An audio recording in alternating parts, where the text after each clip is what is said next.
সর্বোচ্চ চেষ্টা করার পরেও দেখবেন, সর্বোচ্চ চেষ্টা করার পরেও দেখা যাবে দিন শেষে আপনি অপরাধী হয়ে বসে আছেন। আর আমি একটা লেকচারে বলেছি না, পুরুষ মানুষ বোকা।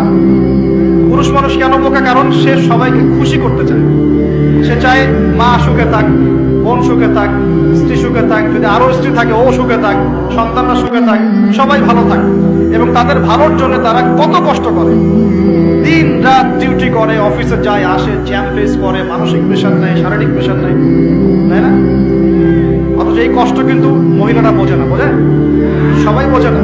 আছে অনেক ভালো স্ত্রী আছে, কিন্তু সবাই কিন্তু বোঝে না।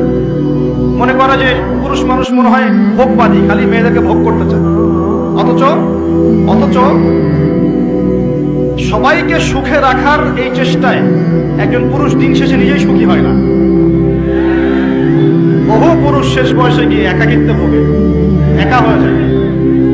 এই জন্য বলছি, ফ্যান্টাসি বাদ দেন। ফ্যান্টাসি বাদ দিয়ে হালাল রিজিক হয়েছে, একটা নেককার পরহেজগার মেয়ে দেখে বিয়ে করে ফেলেন, ব্যাস তাকে নিয়ে দুনিয়ার ছোট্ট জীবনটা কাটিয়ে দেন। আর জান্নাতে তো